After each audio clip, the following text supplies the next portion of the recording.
अमन बड़ी मुश्किल है इस मुल्क में, बादशाह जहां खुद मुर्गे लड़ाता हो। तो देश के प्रधानमंत्री जी मुर्गे लड़ाते हैं, इनका काम है केवल देश में नफरत फैलाना। इस देश में नफरत की आग में जिस तरह से झोंका जा रहा है, ये कहीं ना कहीं देश के लिए बहुत खतरनाक है। देश की जनता के बीच में आप ज्ञान वापी मस्जिद का मुद्दा और श्रृंगार गौरी का मुद्दा जिस तरह से एक नफरत की तीर की तरह, जहर की तरह परोसने का काम किया गया है, अगर इस देश में भारतीय जनता पार्टी कानून मानती तो जिन्होंने याचिका दायर की थी ज्ञान वापी मस्जिद को लेके, उनके खिलाफ कड़ी से कड़ी कार्रवाई होती, उनके खिलाफ पीओपीए लगाना चाहिए था, उनके खिलाफ धार्मिक उन्माद फैलाने का केस लगाना चाहिए था। अभी तक युवाओं को केवल धर्म के नाम पे गुमराह किया है। धर्म की अफीम एक ऐसी है जो शायद शराब के नशे से भी बहुत तगड़ी अफीम है। अगर आपको लाइव डिबेट में जाना है, अगर स्ट्रीम मीडिया के आपको डिबेट में बैठना है, तो आप एक मस्जिद का मुद्दा ले जाइए और आपके पास इस देश की गिद्ध मीडिया वो आपको खबर दिखाने का काम करेगी और आपको मुद्दों से भटकाने का काम करेगी।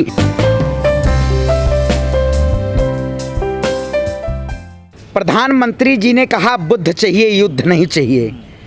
वो केवल इस देश में और विदेश में जिस तरह से एक नैरेटिव फैला के, आखिर आप बताइए, अगर विदेश यात्रा पे जाते हैं हमारे देश के प्रधानमंत्री, जापान दौरा है उनका, लेकिन देश के जो मुद्दे हैं उनको शायद ध्यान नहीं आ रहा होगा। इसी देश का बेटा सोनू है, आपने बिहार से खबर आई होगी, आपने देखा होगा, विदेशी बच्चों से मिलने का काम करते हैं, लेकिन देश के बच्चे शायद भारत के नहीं हैं। अगर विदेश में कोई बच्चा हिंदी बोलता है तो प्रधानमंत्री नरेंद्र मोदी जी और इस देश की स्ट्रीम मीडिया पूरी तरीके से भुनाने का काम करती है। लेकिन आज देश में गरीब बच्चे, कितने शिक्षा उनको नहीं मिल पा रही है। क्या कहीं बताइए, अगर प्रधानमंत्री जी कहते हैं वो बुद्ध को मानते हैं, संविधान को मानते हैं, तो क्या देश में जिस तरह से संविधान का हनन किया जा रहा है, जिस तरह से एक विशेष समुदाय को टारगेट करके उनके खिलाफ एक सांप्रदायिक सौहार्द बिगाड़ने का काम किया जा रहा है, क्या इस देश में लोकतांत्रिक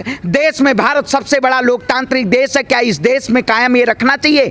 प्रधानमंत्री जी, जब आपने देखा होगा कहीं भी देश के किसी भी राज्य में चुनाव आ जाता है तो उन्होंने रूप बदलने का काम किया है। तो आज शायद अगर वो जापान दौरे पे भी हैं तो उन्होंने कहा कि बुद्ध की धरती है, हमें युद्ध नहीं चाहिए, वही युद्ध कराना चाहते हैं। एक कहावत है, अमन बड़ी मुश्किल है इस मुल्क में, बादशाह जहां खुद मुर्गे लड़ाता हो। तो देश के प्रधानमंत्री जी मुर्गे लड़ाते हैं, इनका काम है केवल देश में नफरत फैलाना। अगर ये सबका साथ और सबका विकास की बात करते तो शायद आज जो मुद्दों की बात होती और भारतीय जनता पार्टी मुद्दों की बात करती। दुनिया को हमने बुद्ध दिया है, लेकिन देश में हालात तो चीजें छुपे नहीं है। बिल्कुल छुपे नहीं हैं। कहीं ना कहीं आज जिस तरह से लोकतंत्र के चौथे स्तंभ का जिस तरह से आज खात्मा होता जा रहा है, ये कहीं ना कहीं देश के लिए बहुत खतरनाक है, क्योंकि भारत संविधान से चलेगा, भारत आस्था से नहीं चलेगा। लेकिन कुछ लोग हैं आज इस देश में खुदाई के जरिए कि यहाँ पे खुदाई होनी चाहिए, वहाँ पे खुदाई होनी चाहिए। लेकिन क्या ये सरकार अगर देश में शिक्षा और स्वास्थ्य और रोजगार के मुद्दों पे बात करना चाहे तो कहीं ना कहीं भारतीय जनता पार्टी अपने आप को बहुत पीछे जाएगी, क्योंकि ये केवल धार्मिक मुद्दों पे, धर्म के आधार पे इस देश में नफरत फैलाने का काम किया जाता है। मैं कहता हूं, आप देखिएगा, इसी देश में सबसे पहले, इससे पहले बहुत सी कंपनियां रही होंगी जो भारत में निवेश करने का काम करती थीं। आज आपने शेयर मार्केट का आपने देखा होगा, जिस तरह से पूरा मार्केट कोलैप्स हो चुका है। एफएमसीजी सेक्टर की बात कर लीजिए आप, ऑटोमोबाइल सेक्टर की बात कर लीजिए आप बैंकिंग सेक्टर की बात कर लीजिए। जिस सरकार ने कहा था कि बैंकों का निजीकरण होगा और बैंकों को फायदा मिलेगा, लेकिन आज उन बैंकों के जरिए आज फायदा किसको मिल रहा है? आज फायदा मिल रहा है जो बड़े बड़े उद्योगपति हैं। आखिर देश के गरीबों को, देश की जनता को क्या फायदा मिल रहा है? ये सरकार जो कहती थी 5 ट्रिलियन इकोनॉमी की बात करती थी, लेकिन देश के प्रधानमंत्री ने आज हिंदू और मुसलमान पे इस देश को लाके खड़ा कर दिया है। क्या देश को एक नए आयाम के तरीके से ये भारतीय जनता पार्टी नहीं खड़ा करना चाहती है? इस देश में नफरत की आग में जिस तरह से झोंका जा रहा है, ये कहीं ना कहीं देश के लिए बहुत खतरनाक है। देश धर्म के आधार पर चलेगा या फिर संविधान से? संविधान से चलेगा, लेकिन ये लोग शायद संविधान को नहीं मानते हैं। मैं कहता हूं, मैं भी एक ब्राह्मण परिवार से आता हूं। आस्था हमारे लिए, अपने स्वार्थ के लिए आस्था हमारी चीज है। शायद देश में आखिर आप मैनिफेस्टो जब भारतीय जनता पार्टी जारी करती है तो क्या उसमें लिखा जाता है कि सबसे पहले आस्था को प्रायोरिटी दी जाएगी? लेकिन इन्होंने जिस तरह से आस्था के नाम पे गुमराह करने का काम किया, आज बताइए, देश के प्रधानमंत्री कहते थे बहुत हुई महंगाई की मार अब की बार मोदी सरकार, लेकिन दो कहते थे 2 करोड़ युवाओं को रोजगार देंगे। आज आप सीएमआई की रिपोर्ट उठा के देखिए, आप रूरल की बात करिए, अर्बन की बात करिए, आप जाके देखिए सबसे ज्यादा बेरोजगारी दर है। क्या ये सरकार देश के युवाओं को रोजगार दे पा रही है? क्या ये सरकार देश के युवाओं के लिए कोई हित की बात कर रही है? जबकि भारत सबसे बड़ा युवाओं का देश है। युवा बदलता है तो भारत की तस्वीर बदलती है। लेकिन आज भारतीय जनता पार्टी ने व्हाट्सएप यूनिवर्सिटी के जरिए, फेसबुक यूनिवर्सिटी के जरिए देश के युवाओं को भटकाने का काम किया है। जी, देश के युवाओं को जो है, जो लोग हैं वो शिवलिंग दे रहे हैं, मंदिर दे रहे हैं, तो क्या है, रोजगार क्यों चाहिए ऐसे लोगों को? देखिए, मैं कहता हूं, देश की अस्मिता को अगर आप खत्म करना चाहते हैं तो ये आप अभी सत्ता में हैं, आपके पास सांसदों की संख्या तो ज्यादा हो सकती है, लेकिन अगर देश की जनता सड़क पे उतरेगी तो शायद कहीं ना कहीं इस संविधान को बचाने के लिए हमें जरूरत है। क्योंकि भारतीय जनता पार्टी देश में अगर संविधान को मानती तो आज आपने देखा होगा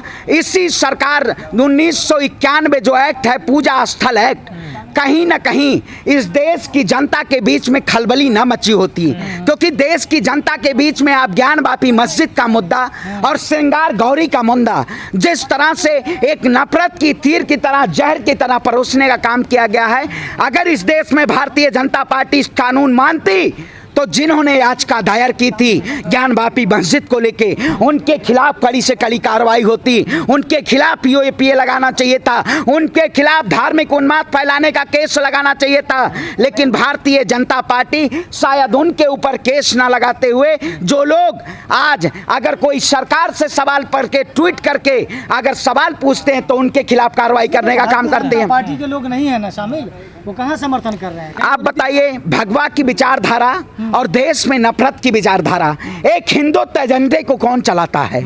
भारतीय जनता पार्टी एक राइट विंग की तरफ इस देश में काम करने का काम कर रही है, एक समुदाय को विशेष तौर पे टारगेट करने का काम कर रही है। मैं कहता हूं, अगर उत्तर प्रदेश में योग्यता के अनुसार नौकरियां हैं या देश में योग्यता के अनुसार नौकरियां हैं तो मैं एमबीए किया हुआ छात्र हूं, मैं इस सरकार को अपनी डिग्री देने के लिए तैयार हूं। मुझे नौकरी देने के लिए तैयार है क्या सरकार? आज बैंकिंग सेक्टर का आज देखिए एनपीए घटा हुआ है, रेपो रेट, रिवर्स रेट हमेशा बढ़ाया जा रहा है। क्या ये सरकार इस देश में बैंकों का निजीकरण करके बैंकों के एम्प्लॉइयों को या बैंक के लिए इस सरकार ने देश को क्या देने का काम किया? इस सरकार ने कितने आईआईएम्स दिए? इस सरकार ने कितने आईआईटीज दिए? इस सरकार ने केवल मंदिर और मस्जिद के नाम पे, तो मैं कहता हूं संसद भवन पे बुलडोजर चला दीजिए। जो आप सेंट्रल विस्टा प्रोजेक्ट के नाम से आप संसद भवन बनाने का काम कर रहे हैं, वहां बुलडोजर चलना ही चाहिए, क्योंकि वहां हमारे विष्णु भगवान का मंदिर है। अगर आप देश में मजाक चल रहा है, मजाक चलाया जा रहा है कि जब जब धर्म की, तो वही कहावत कही गई है, जब जब होए धर्म की हानि, क्योंकि इन्होंने हमारे धर्म को व्यापार बनाया है। अगर ऐसे लोग धर्म के नाम पे अगर राजनीति करेंगे, अगर इंटेलेक्चुअल की आवाज को दबाने का काम करेंगे, तो हम इस सरकार से सवाल पूछने का काम करेंगे। देश के युवा जो है वो सड़कों पे नहीं निकल रहे हैं, उनको चाहिए नहीं नौकरियां, सरकार से मांग नहीं रहे हैं, तो सड़क पे उतर नहीं रहे लोग। देखिए, सरकार, हम आज देश की युवाओं की आवाज बन के उतरे हैं।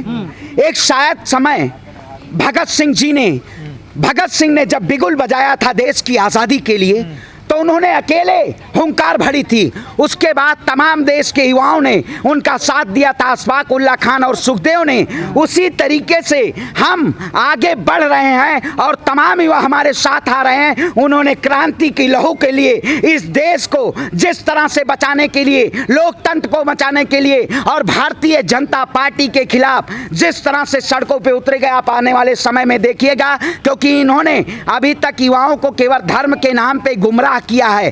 धर्म की अफीम एक ऐसी है जो शायद शराब के नशे से भी बहुत तगड़ी अफीम है। इस तरह से इन्होंने कदर इस देश के युवाओं को भटकाने का काम किया। लेकिन देश का युवा अब धीरे धीरे मुद्दों पे बात कर रहा है। आपने देखा होगा कई न्यूज चैनलों के डिबेटों में आज युवा खड़े होकर सवाल पूछ रहे हैं, क्योंकि आप देश की जनता को कब तक बेवकूफ़ बनाने का काम करेंगे? आप देश के जनता के साथ कब तक छल करने का काम करेंगे? ये तानाशाही सरकार जब तक देश के युवाओं के साथ खड़ी होकर युवाओं को ये रोजगार नहीं देगी तब तक हम आवाज़ उठाने का काम करेंगे। आपकी नज़र में देश में नफरत फैल रही है या फिर भाईचारा?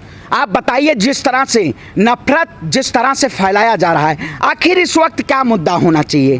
देश में कोरोना काल का बहुत बड़ा संकट था, उसके बाद देश को उबारा जाना चाहिए था। जो सरकार कहती थी 5 ट्रिलियन इकोनॉमी की बात करेंगे, आज उसी सरकार के शासनकाल में प्रत्येक राज्यों ने कर्जा ले रखा है। तमाम ऑटोमोबाइल सेक्टर की कंपनियां आज देश से बाहर जा रही हैं। क्या वाकई में नफरत नहीं फैला होता तो हमेशा आप चारों तरफ से देश के जम्मू कश्मीर से या कहीं से कन्याकुमारी से आपको धार्मिक मुद्दों को जिस तरह से उजागर किया जा रहा है? अब तो एक ऐसे लोग हैं, बजरंग मुनि का आपने देखा होगा बयान, उन्होंने कहा है मक्का मदीना के नीचे भी मंदिर है। अगर आपको लाइव डिबेट में जाना है, अगर स्ट्रीम मीडिया के आपको डिबेट में बैठना है तो आप एक मस्जिद का मुद्दा ले जाइए और आपके पास इस देश की गिद्ध मीडिया वो आपको खबर दिखाने का काम करेगी और आपको मुद्दों से भटकाने का काम करेगी।